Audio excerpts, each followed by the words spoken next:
You're listening to Footy Talk, your place for the latest news, interviews and analysis from the world of AFL. It is a Tuesday, so we are joined by Nick Riewoldt over in the States.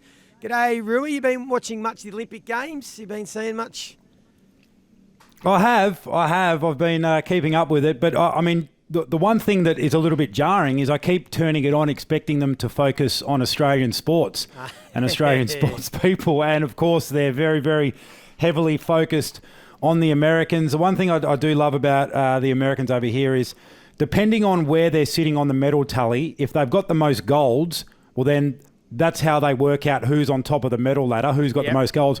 But if they don't have the most golds, they use who's got the most medals. So they're very good at being able to contrive the medal tally to suit them. But no, it's been awesome. I can't get over how big the swimming rivalry is between the US and Australia, even over here. Right. I would have thought that it wouldn't be as big a thing, but I think it's almost bigger.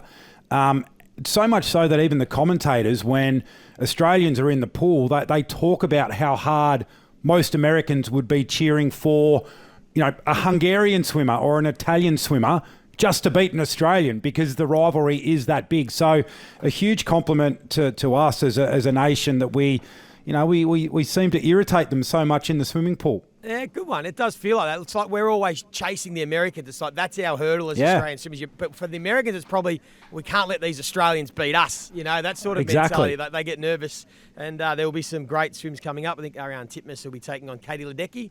So that'll be great fun. But it has been a good Olympic Games so far. It's been hard to watch much, Rui, when I've got so much footy to watch. So we will get into good that. Problem to have. It is a good problem to have. I'm sport for choice. Erin loves it when I'm tossing up between the Olympic Games and the footy. That's right down her alley. Let's get into it. What is your thought of the week? Big weekend of footy. Some teams that are copping a fair bit of heat. But what are you seeing from the footy so far?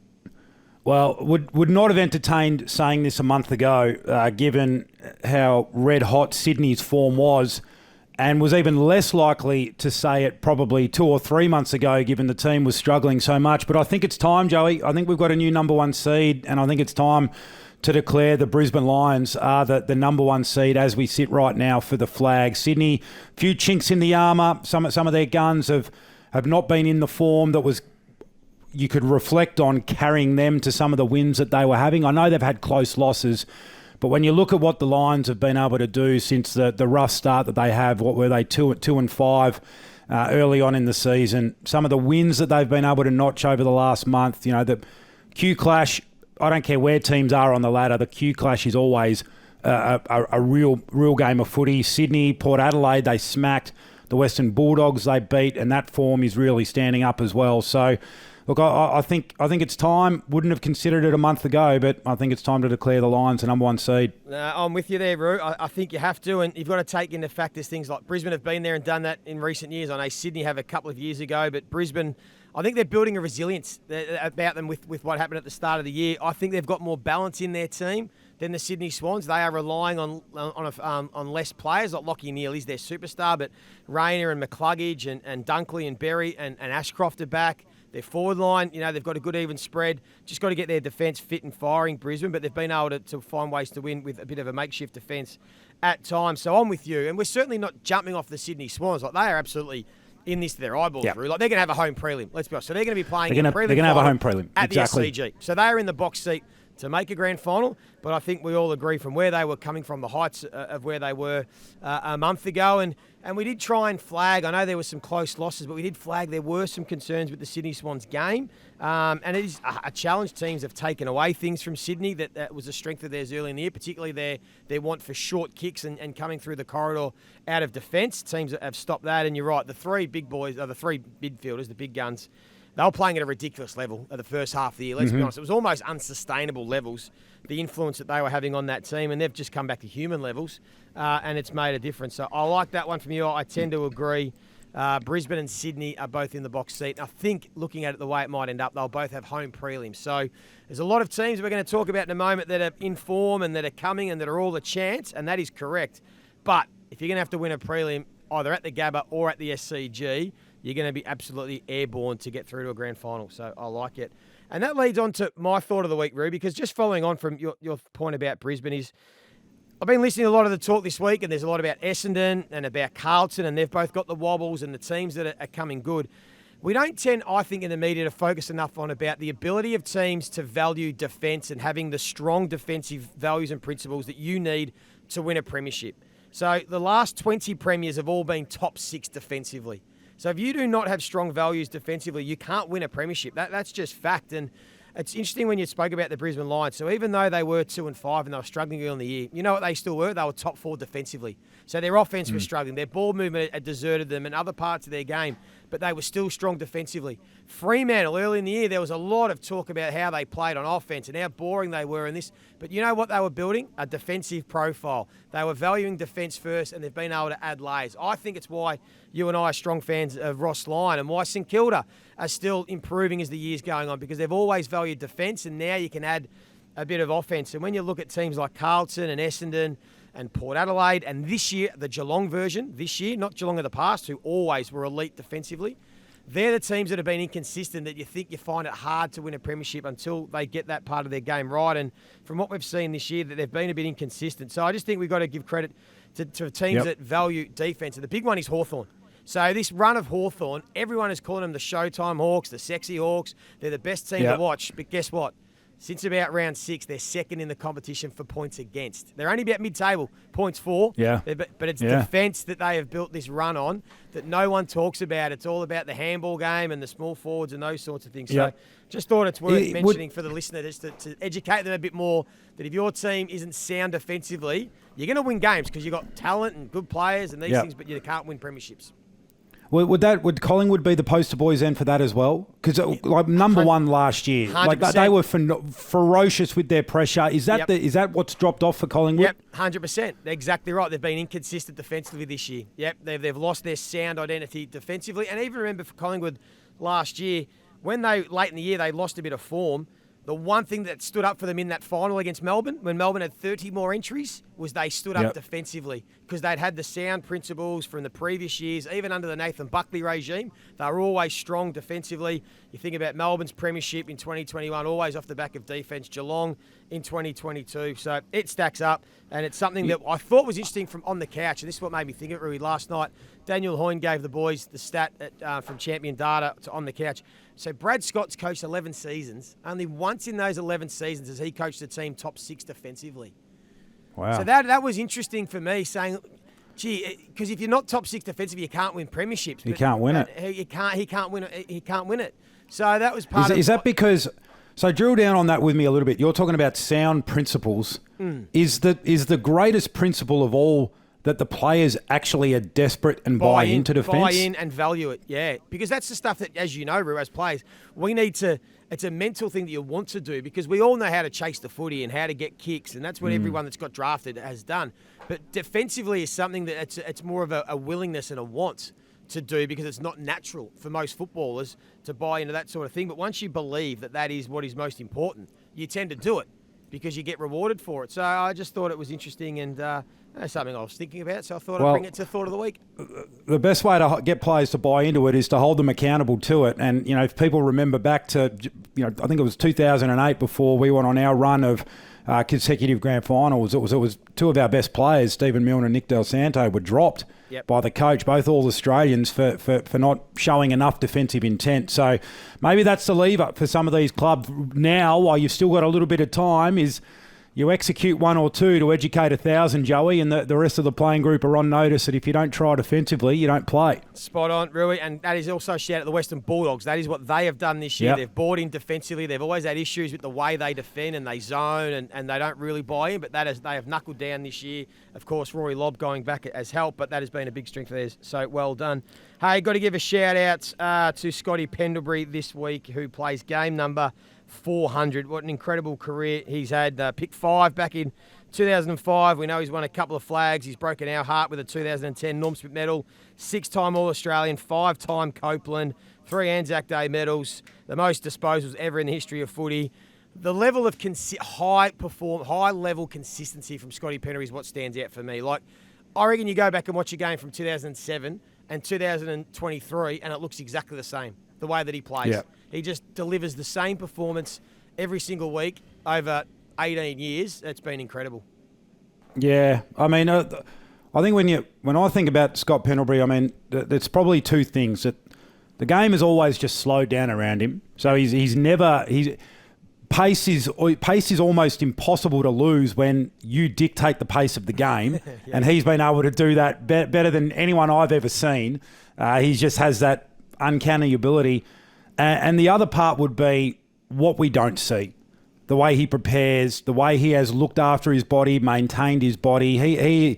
He would have to go down. If you could actually follow an AFL footballer 24/7 for their entire career, I think the choices he's made off field, the way he's dedicated himself to the game, to the Collingwood Football Club, to his teammates, to his body, he would be a class above. I think he would sit right at the top in terms of professionalism as well. So you don't get there by fluke. You don't get there by chance. Yeah, you need a little bit of luck with injuries along the way, but he's made his own luck. And no surprise to see him go on again either, Joey, given the sort of mindset he has and the professionalism that he displays. So well done, Pendles. Yeah, well done, Pendles, from us here. Great work. Hey, look, news last night that Cam Zurhaar has committed to a 5-year extension with North Melbourne. There's a lot of talk that maybe, and it felt like that because he left it so late, that he was going to leave the football club. But this is a great sign. I am still pretty bullish on North Melbourne. Really, I've called a lot of their games in recent weeks. I know there are people who are still saying they're not winning, and I know that's the next phase, but I've just got this belief that when it clicks for this group and when they build the culture right and they are starting to build some identity defensively and starting to value that part of their game, that's been why they've been able to improve. I can see it because you think about now Cam Zurhaar re-signing. You think about a forward line in the future with young Dersma, he's going to be a special player, just needs time. If Charlie Comben they decide to keep as a forward, as the forward second ruck alongside Nick Larkey and little Paul Curtis, who I think's a beauty, there's 5 pretty handy starting forward line for North Melbourne in the future. A midfield that we know is airborne. They've now got 3 top 20 players in the game, according to the ratings. Tristan Xerri, Davies Uniacke and Harry Sheezel are all top 20 players in the game. Sherry's now the number 1 ruck in the competition. Sheezel's been a top 6 player in the game since he moved to that mid-forward role. And Davies Uniacke, for like the 2nd or 3rd year in a row, sort of sneaks under the radar about how good he is. If they can just get a back line that is settled and really competitive, and Griffin Logue's going to be central to that, it might come in the next few years. It might come where they can be playing finals. I really like what they're building. Yeah, it's great for North Melbourne people. Davies Uniacke and Zurhaar were the 2 that you thought, okay, well they're building the really good young core where you look ahead and you can see 5 years down the track what this could look like. But you got to be able to retain those pieces. The real sort of bulls and the grunt players, which they've been able to do. I mean, it wasn't that long ago that they were having to pay massive money to blokes. Was it like Jasper Pittard that they paid big dollars to get across? Like Jared Pollock. Not that long ago. Yeah, Pollock that they paid big money to get across to. That was the one I was thinking of. Apologies to Jasper Pittard. Yeah, it was Jared Pollock. Yeah. They paid massive money to get him across, and it was never going to be a move to shift the dial at all. So this is really exciting for North Melbourne. You can just see where they're building.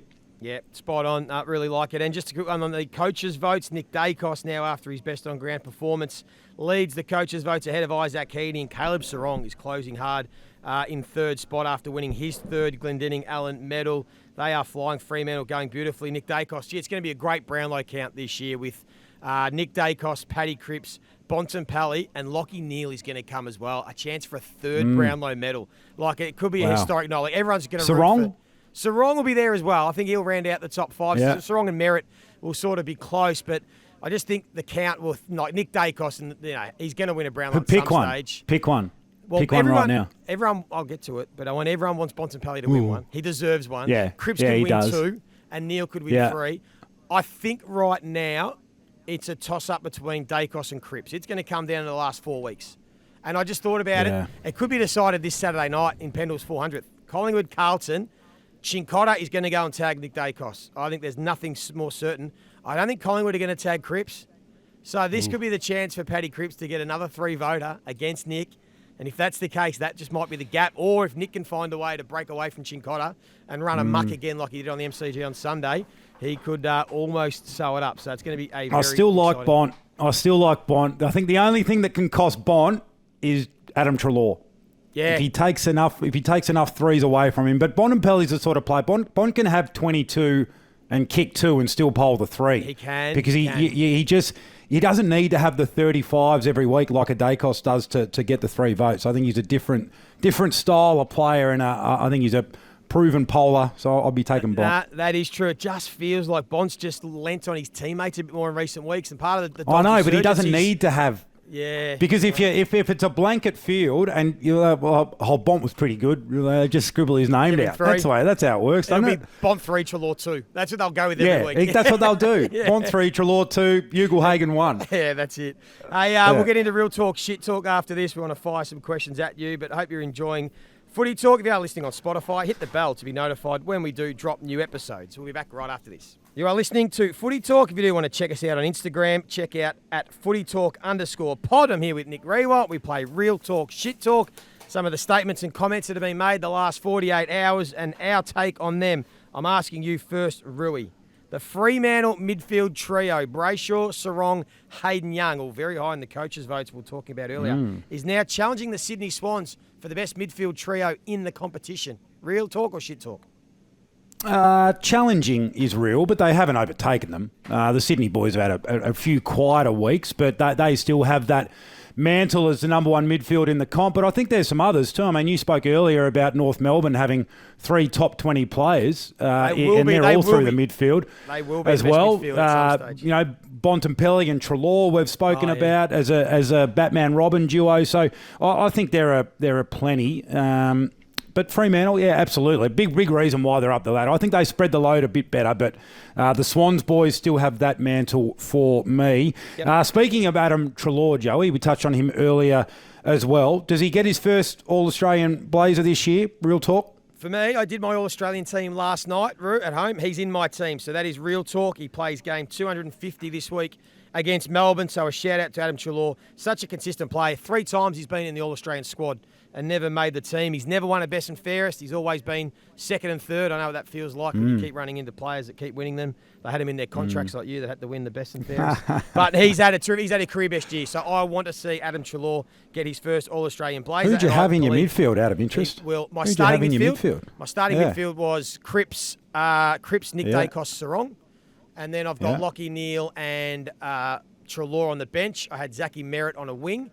And I've only got the one winger. I think you only need one wingman in your All-Australian team. And I had the guns at half forward. I had Heaney, Warner and Bontempelli all playing as forwards because they've all kicked nearly 30 goals. Or they'll end up kicking over 30 goals for the year, so they can absolutely play as a cross half forward. So that's how I've structured my team up. But we might do that in the next week or two, a little look at it.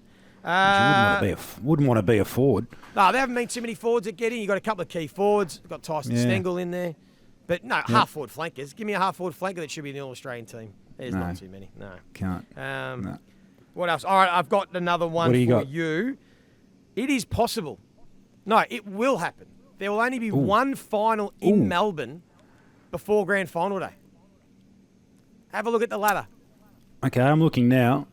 Tell us the current situation. So week 1 of finals, if the end of the season was today, we would not have a final in Melbourne in week 1 because you would assume Geelong finishing 6th would play Port Adelaide at GMHBA Stadium because of the stadium upgrades. Unless the AFL might try and strong-arm them and Chris Scott would get cranky again, which is right. Geelong should be able to play their home finals. Of course they should. In Geelong. It's ridiculous that they're not allowed to. Home ground. So if that would be the case, there would be no final in week 1 in Melbourne. If the teams that should win, well then Sydney would get a home prelim because they beat Carlton. Brisbane or Fremantle. So you wouldn't get a Melbourne prelim. Which rules out week 3, and then week 2. Well, Carlton would get a home final. Yeah, that might be it. But that might be it. Yeah. But then it would either be Geelong or Port Adelaide again. So, we could only get 1 or 2 finals in Melbourne before the grand final. That is a real possibility. So just be prepared. Real possibility. We're just telling Melburnians now, just be prepared. There may be little footy in Melbourne throughout the finals. You got one more for me? I do, Joey. The Essendon edge, it was all the rage in the first half of the season, but was it just a fallacy in 2024? I think that's been proven to be correct, yeah. They spoke about it. We probably built it up more in the media, but it was something internally that they'd sort of used as a bit of their, DNA or culture, what they wanted to stand for. We saw it at bits and pieces, but not for enough. I've been trying to put my finger on Essendon for a number of weeks. I showed vision in the Melbourne game, and I remember watching the Geelong game and the Carlton game. Big opportunities for them to stand up, and they just don't. I'm like, what is it? What are they missing there? And it's the edge. They just don't have that ruthless, real intent to win and finish games and knock off top sides. And they've got a lot of nice players that'll have nice careers and play 200 games and all those sorts of things. And they've got talent. That's why they win games of football. But to really challenge and be a prelim or win finals, I just don't see it yet. So I've still got a bit of work for me to go there, but that's for them to figure out if they want to be a regular finals team. Hey, that's all we've got time for, Rui. Appreciate seeing you as always. Remember to keep checking us out on the socials. Tomorrow, Abby Holmes will be with Jack Heverin and Nathan Broad. Until then, enjoy your Tuesday. Thanks for watching Footy Talk. Subscribe to the channel to watch myself and Rui every Tuesday.